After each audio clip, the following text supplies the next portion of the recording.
Hello cutie pies as usual मैं लेकर के आई हूँ आप लोगों के लिए एक और रोमांटिक ड्रामा का हिंदी वर्जन। तो चलिए इस कहानी की शुरुआत करते हैं। नए कहानी की शुरुआत में हम लोग देखते हैं रीमा को, जो कि इस कहानी के हीरोइन है। वो एक फेमस सर्जन है और वो बहुत ज़्यादा ही बिजी रहती है। आज वो ऑपरेशन करके काफ़ी ज़्यादा सक्सेसफुल हो करके खुश थी, लेकिन जैसे ही वो ऑपरेशन ख़त्म करने के बाद अपने चेंजिंग रूम में पहुंचती है, अपना फ़ोन चेक करती है तो देखती है उसके फ़ोन पर बहुत सारे कॉल्स मैसेजेस आए हुए हैं। वो कॉल बैक करने ही वाली थी कि तभी उसके बॉयफ्रेंड यान का वापस से कॉल आ जाता है। वो उस पर गुस्सा कर रहा था कि आज बर्थडे है मेरा और आज के दिन भी तुम्हारे पास मेरे लिए वक्त नहीं है। रीमा कहती है कि I am sorry darling, urgent operation आ गया था, मैं कैसे छोड़ करके आ सकती थी। यान उस पर गुस्सा करते हुए कहते हैं, इसीलिए तो मैं कहता हूँ कि तुम्हें मुझसे अगर शादी करनी है तो तुम्हें अपना ये प्रोफेशन छोड़ना पड़ेगा और घर पर बैठना पड़ेगा। वो कहती है अच्छा चलो इस बारे में सोचते हैं। यान रीमा पर गुस्सा करते हुए कहता है कि मैं इस क्लब में हूँ, जल्दी से आ जाओ, मेरा बर्थडे के लिए सब दोस्त इंतजार कर रहे हैं। तो रीमा सब कुछ छोड़ करके अब रेडी वेडी हो करके अपने बॉयफ्रेंड यान के लिए गिफ्ट लेकर के जाती है। उसे पता नहीं था उसके साथ क्या होने वाला है। दूसरी तरफ यान लिली नाम की एक लड़की के साथ कुछ ज्यादा ही चिपक चिपक करके बैठा हुआ था। तो उसके दोस्त जब ये देखते हैं तब वो लोग यान से पूछने लगते हैं कि यार तुम तो रीमा से प्यार करते हो ना, तो फिर ये लिली से इतना क्लोजनेस क्यों। रीमा यान की बातों को सुन रही होती है। वो कहता है मेरा रीमा से एक्चुअल में मन भर गया है और वो दिन भर बस अपने हॉस्पिटल के काम में बिजी रहती है, वो बहुत ही बोरिंग है, हम दोनों तो कभी अब तक रोमांस भी नहीं किए हैं, तो मैं उससे प्यार कैसे कर सकता हूँ। लिली बातों बातों में कहती है कि मैं यान के बेबी को लेकर के प्रेग्नेंट हूँ, अब तुम लोगों को क्या लगता है यान किसे चूज करने वाला है, मुझे या रीमा को। रीमा इन बातों को सुन लेती है और सुनते ही शॉक्ड हो जाती है। जिस लड़के से वो इतना प्यार कर रही थी, एक बार को उसके लिए वो अपना करियर भी छोड़ने के लिए तैयार थी और वो लड़का उसे चीट कर रहा है और किसी और लड़की को प्रेग्नेंट करके रखा हुआ है। वो समझ जाती है अब इस रिलेशनशिप का द एंड आ चुका है और रेहान के साथ रहने का कोई फायदा नहीं है। रेहान सबको ये सोफ कर रहा था कि रीमा इतनी गरीब है कि वो इस टाइप की लड़की है कि जिसको किसी ने चूज नहीं किया, उसे मैंने अपने साथ रखा हुआ है, तो भला वो मुझे छोड़ करके कहाँ ही जाने वाली है, और वो कुछ भी मैं कुछ भी कर लूँ मुझे छोड़ करके नहीं जाने वाली। तभी वहाँ पर रीमा उनके सामने चली जाती है। यान थोड़ा सा लिली से दूर हो जाता है। उसके दोस्त लोग भी इतने बदमाश थे कि कोई रीमा को सच्चाई आज तक नहीं बताया था। यान कहता है ओह आ गई तुम, हम तुम्हारा इंतजार कर रहे थे। लेकिन रीमा उससे ब्रेकअप करने के लिए आई हुई थी। वो यान से कहती है ऐसा है ना कि आज लास्ट डे है जब मैं तुम्हारे लिए अपने लाइफ में वक्त निकाल रही हूँ। यान कहता है क्या बकवास कर रही हो। रीमा कहती है मैं बकवास नहीं कर रही, तुम्हें लिली के साथ तुम्हारा रिश्ता मुबारक, मैं तुमसे ब्रेकअप करने के लिए आई हूँ एंड आई होप कि तुम एक एक्स की तरह आज के बाद मुझे कभी परेशान नहीं करोगे।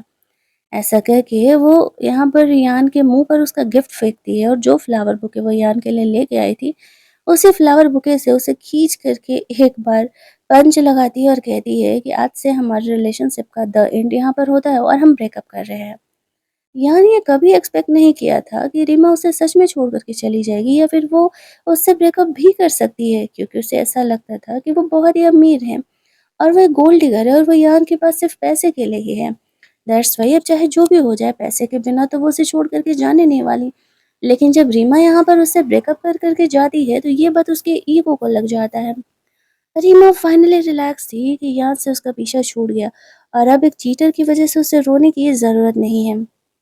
जैसे ही वो वहां से बाहर निकलती है तो बाहर स्टेयर्स पर वो हुओ से मिलती है। हुओ इस कहानी का हीरो था। वो उससे टकरा करके गिर रही थी तो हुओ ने उसे संभाल लिया था। रीमा यहाँ पर हुओ को उस समय नहीं पहचान पाती है और उसका हेल्प करने के लिए कहती है। हेल्प का मतलब वो समझ नहीं पाता है और वो यहाँ पर रीमा को पहचानता था। वो उसे कहता है किस टाइप का हेल्प चाहिए तुम्हें मुझसे, तो रीमा आगे बढ़ के हुओ को किस करती है। तब जा करके वो समझता है कि शायद उसका दिल टूटा है और वो उसे अपने साथ रोमांस करने के लिए बोल रही है। तो फिर वो रीमा को उठा करके फिलहाल वहां से लेकर के जाता है, क्योंकि उसे ऐसा लगता है कि वो इमोशनल होकर के ये सब कुछ कर रही है। होटल के कमरे में जाने के बाद जब वो यहाँ पर रीमा को आराम करने के लिए बोल करके वहां से जा रहा था, क्योंकि वो रीमा के सिचुएशन का फायदा नहीं उठाना चाहता था, तभी रीमा उसे रोकते हुए कहती है कि क्या तुम भी मुझ में इंटरेस्टेड नहीं हो। जिस तरीके से कि मेरे बॉयफ्रेंड ने मुझे चीटिंग किया है, क्या तुम भी मुझे नहीं चाहते? मुझे छोड़ कर के चले जाओगे? वो यहाँ पर बहुत ज़्यादा ही इमोशनल हो कर के ये सारी बातें बोल रही होती है, तो वो ऐसे कंडीशन में रीमा को छोड़ कर के भला कैसे ही जा सकता था। वो दोनों यहाँ पर फाइनली इंटीमेट होते हैं, जिसका कि रिग्रेट कल यहाँ पर रीमा को होने वाला था, क्योंकि उसने ये सब कुछ इम्पल्सिव होकर के किया था। भले ही उसने यहाँ से ब्रेकअप तो कर लिया था, लेकिन वो उसी रात किसी और के साथ उसका होने का कभी भी प्लान नहीं की थी। अब यहाँ पर सोचना ये था कि आगे वो कैसा रिएक्ट यहाँ पर करने वाली है। अगली सुबह जब वो लोग जगते हैं तो रीमा ये देख कर के शॉक हो जाती है कि वो किसी लड़के के साथ थी कल, और उससे ज़्यादा शौक तो उसे तब लगता है जब वो ये देखती है कि एक्चुअल में वो हुओ के साथ थी। उसे भरोसा ही नहीं होता है। वो सोचती है वो तो कॉलेज के एंडिंग डेज में कार एक्सीडेंट के बाद कहीं खो गया था ना, तो फिर वो यहाँ पर क्या कर रहा है? फ्लैशबैक में वो याद करती है कि जब वो कॉलेज टाइम में थी, तब वो एडमिशन लेकर के आया हुआ था और डे 1 से ही वो कहीं न कहीं हुओ में इंटरेस्टेड थी। वो इतना हैंडसम जो लगा करता था, लेकिन उसे ऐसा लगता था कि हुओ उसमें इंटरेस्टेड नहीं है। अब यहाँ पर उसे हुओ की भी दिल की बात पता नहीं थी, और रीमा और हुओ के बीच कुछ खास दोस्ती कॉलेज में नहीं हुआ करती थी, लेकिन कॉलेज के बाद हुओ अचानक से गायब-सा हो गया था। अब रीमा वही सोच रही होती है कि वो तो कहीं चला गया था, तो फिर सडनली वो यहाँ कैसे मिल सकता है? वो ये बात हुओ से पूछती है कि तुमने पहचाना मुझे? एक्चुअल में मैं यहाँ पर तुम्हारे साथ तुम्हारे ही कॉलेज में पढ़ा करती थी। वो कहता है हाँ, तुम्हें कैसे भूल सकता हूँ? उससे पूछती है कि तुम तो चले गए थे ना, तो फिर यहाँ सडनली? वो बोलते हैं कि हाँ, मैं एक्चुअल में कल ही लौटा हूँ शहर में।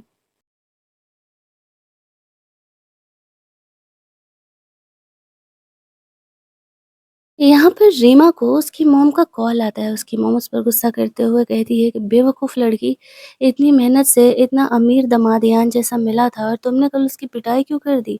तुम्हारी कुछ ज़्यादा ही औकात बढ़ गई है। यहाँ पर रीमा उसे कहती है कि मॉम, वो एक चीटर है और मैंने उससे ब्रेकअप कर लिया है। फिर भी उसकी मॉम को इस बात से कोई फ़र्क ही नहीं पड़ रहा था, और उनका कहना था कि तुम जा करके यान से माफ़ी माँग रही हो, तो वो साफ तौर से मना कर देती है और कहती है ऐसा तो वो बिल्कुल भी नहीं करने वाली।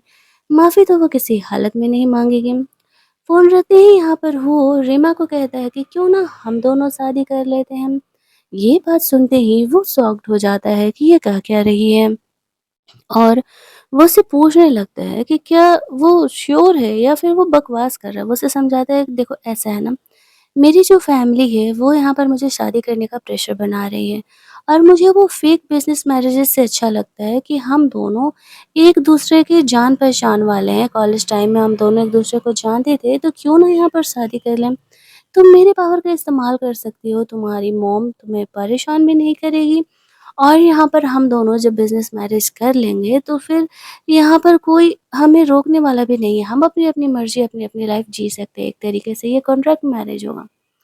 ये सुनते ही वो थोड़ा-सा सोचने लगती है, कन्फ्यूज़ थी, बट कहीं न कहीं वो जानती थी कि उसकी मॉम उसका पीछा नहीं छोड़ेगी। उसकी मॉम ने उसे कह रखा था कि वो हर रोज़ हॉस्पिटल आया करेगी अगर उसने ईहान से माफ़ी नहीं माँगा तो। कुछ सोच कर के कहती है कि तुम श्योर तो हो ना? क्योंकि तुम्हें पता है कि मैं अपने घर की नाजायज़ बेटी हूँ, मुझसे शादी करके सिर्फ़ तुम्हें बदनामी ही मिलेगा और कुछ नहीं मिलेगा। तो इस बात पर वो उसे कहता है कि वो हर चीज़ के लिए तैयार है, बस वो उससे शादी करने के लिए हाँ कह दे। रीमा अपनी सिचुएशन देखने के बाद थोड़ा-सा वो कन्फ्यूज़ थी, और फिर वो शादी करने के लिए हाँ कह देती है। कहती है कि ठीक है, फिर वो दोनों सच में शादी करने के लिए चले जाते हैं। जहाँ पर कि दोनों ऐसे रेडी-वेडी होकर के आए थे, रीमा को तो भरोसा ही नहीं हो रहा था कि वो अपने कॉलेज टाइम के फर्स्ट लव के साथ ऐसे शादी करने के लिए जा रही है। उसे पता नहीं था कि वो उसके लिए क्या फ़ील रखता है। यहाँ पर वो दोनों अपने शादी का सर्टिफ़िकेट लेते हैं। जो फ़ोटोग्राफ़र था वो उनकी काफ़ी बड़ाई कर रहा था कि वो दोनों तो काफ़ी ज़्यादा अच्छे वाले कपल लग रहे हैं। उसे भी नहीं पता था कि ये लोग कोई कपल नहीं है, ये दोनों तो बस फ्लैश मैरिज करने आए हैं। शादी-वादी का फ़ोटोशूट के बाद जब वो दोनों वहाँ से बाहर निकलते हैं, तो रीमा मन में सोच रही थी उसने सच में यहाँ पर वो उससे फ्लैश मैरिज कर लिया है? कन्फ्यूज़न में थी। वो यहाँ पर वो फ़ोटो क्लिक करके अपने सोशल मीडिया पर अपलोड कर देता है। फिर वो रीमा को कहता है कि देखो हम ओपन मैरिज में हैं, मतलब कि हमारा ये कोई हिडन मैरिज नहीं है। हालाँकि जब तक तुम ना चाहो मैं यहाँ पर किसी को ये बात बताने नहीं वाला। तो जब तुम नॉर्मल हो जाओ, जब तुम ओके हो जाओ, मुझे बता देना, मैं सबको अनाउंस करूँगा और अगर तुम चाहो तो हम एक बड़ा वेडिंग भी कर सकते हैं। लेकिन रीमा फ़िलहाल इस चीज़ के लिए तैयार नहीं थी। वो उसे कहता है कि आज से मैं तुम्हारा लीगल हस्बैंड हूँ, तो तुम्हें मेरे टच, मेरे हग और मेरे किसेस के लिए यूज़ टू होना पड़ेगा। वरना मेरी फैमिली वालों को अगर लग गया कि हम दोनों को ज़्यादा ही ऑकवर्ड है, एक दूसरे को जानते-वानते नहीं हैं, तो फिर उन्हें पता चल जाएगा कि हम फेक मैरिज में हैं। वो उसकी बात को समझती है और कहती है कि डोंट वरी, तुम्हारे मॉम डैड को मैं पता नहीं लगने दूँगी कि एक्चुअल में हमारा फ्लैश मैरिज है। वो उसे कहता है कि आज के बाद हम जब भी मिलेंगे तुम मुझे हस्बैंड ही कह के पुकारा करोगी, तुम्हें इन चीज़ों की आदत डाल लेनी चाहिए, क्योंकि मेरे पेरेंट कभी भी सुनेंगे तो उन्हें लगेगा कि तुम मुझे अभी नाम से ही पुकार रही हो। हियान इन बातों से अनजान अपनी लाइफ जी रहा होता है। उसे लगा था कि रीमा तो ऐसी लड़की है कि वो चाहे कुछ भी हो जाए उसे किसी हालत में छोड़ करके जाने नहीं वाली है और वो उसके पास वापस लौट आएगी। वो रीमा से कहता है कि डोंट वरी, अब यान तुम्हें कभी परेशान नहीं करेगा और अगर उसने कभी तुम्हें परेशान किया तो तुम मुझे बता देना, मैं उसे अच्छा खासा सबक सिखाऊंगी ताकि वो तुम्हारा पीछा छोड़ दे। रीमा उसे कहती है कि नहीं, वो खुद ही उससे निपट लेगी, वैसे भी वो उसका एक्स है और उसका बछड़ा है। वो कहता है लोगों से हेल्प लेने की आदत डाल लो, क्योंकि हम दोनों अब हस्बैंड वाइफ हैं, दोनों अलग नहीं है कि तुम्हारी प्रॉब्लम तुम्हारी और मेरी प्रॉब्लम मेरी। रीमा सोचती है, ओह प्यार का ये मतलब होता है, कोई इंसान हर वक्त आपके हेल्प के लिए खड़ा रह सकता है। उसने कभी ये यान के साथ फील ही नहीं किया था। यान के साथ रहना उसकी एक मजबूरी से बन गई थी। कुछ टाइम रिलेशनशिप में डेट करने के बाद उसने ना तो उसे कभी रिस्पेक्ट दिया था और ना ही प्यार, क्योंकि रीमा खुद चल करके यान के पास गई थी बस इसी वजह से। और यहाँ पर रीमा फिर हो से वो शादी वाले कार्ड का फ़ोटो लेने के बहाने उससे नंबर लेती है और कहती है इससे एक दूसरे को कांटेक्ट करना आसान हो जाएगा। वो जब रीमा को अपना नंबर देता है तो फिर रीमा उसे कहती है जैसे कि तुम्हें पता है कि मैं हर वक्त तुम्हारे लिए अवेलेबल नहीं रह पाऊँगी, मैं एक सर्जन हूँ और मुझे कुछ इमरजेंसी केसेस भी आते रहते हैं, तो कभी ऐसा मत हो कि तुम्हारी मॉम और तुम्हारी फैमिली मुझसे मिलने के लिए बुलाए और मैं आ ना पाऊँ। वो उससे कहता है कोई बात नहीं, मेरी फैमिली इतनी अंडरस्टैंडिंग तो कम से कम है ही। वो समझेगी कि तुम एक डॉक्टर हो और तुम्हें हर बार इस तरीके से परेशान नहीं करेगी। तुम्हारे लिए तुम्हें लोगों का जान बचाना ज़्यादा ज़रूरी है। उसने पहली बार किसी इंसान के मुँह से ये बातें सुनी थी। जो यान था वो हमेशा ही उसे ये काम करने से मना करते रहता था, इनफैक्ट डाँटते रहता था कि वो अपना जॉब छोड़ दें। और जब यहाँ पर वो ऐसे उसे सपोर्ट कर रहा होता है तो उसे बहुत ही अच्छा फ़ील हो रहा था और सोचती है कि शायद गलती से ही सही, लेकिन उसे एक सही इंसान मिल गया है। वो भी हुओ के जैसा अपने सोशल मीडिया पर अपने इन फ़ोटोज़ को अपलोड कर देती है। हुओ यहाँ पर रीमा को कहता है तो अब तुम कब मेरे घर पर शिफ्ट होने वाली हो? क्योंकि तुम्हें पता है कि हम दोनों शादीशुदा हैं तो घर पर तो शिफ्ट होना पड़ेगा। रीमा उसे कहती है कि थोड़ा-सा वक़्त लगेगा, अभी उससे कुछ काम बाकी है। हुओ कहता है चलो ठीक है। दूसरी तरफ यहाँ पर हुओ की ग्रैंडमदर हुओ के सोशल मीडिया पर जब उसके और रीमा की शादी का फ़ोटो देखती है तो वो शॉक हो जाती है। उन्हें तो भरोसा ही नहीं हो रहा था कि हुओ ने शादी कर लिया। उसे ऐसा लग रहा था कि शायद ये कोई प्रैंक है या फिर किसी ने हुओ की आईडी को हैक कर लिया है। वो अपने फैमिली मेंबर्स को वो फ़ोटो दिखाने के लिए जाते हैं। तो चेक करने के बाद वो लोग कहते हैं कि नहीं, मुझे नहीं लगता है कि हुओ का ये कोई आईडी वाईडी हैक हुआ है। ये वही लड़की है जिसको कि इतने साल से वो चेस कर रहा है और फाइनली मेरा बेटा यहाँ पर उस लड़की से शादी करने में सफल हो पाया है। वो लोग इसी बात की खुशी मना रहे होते हैं। रीमा को पता भी नहीं था कि उसे कितना ज़्यादा प्यार करने वाली एक फैमिली मिलने वाली है। हालाँकि कहानी का पार्ट 1 हमारा यहीं पर एंड कर दिया जाता है, लेकिन अगर आपको ये कहानी अच्छी लग रही होगी तो वीडियो को लाइक और शेयर करना मत भूलना। जल्दी से चैनल को सब्सक्राइब कर लो ताकि इस कहानी का पार्ट 2 जब आए तो आप लोगों तक नोटिफ़िकेशन पहुँच सके।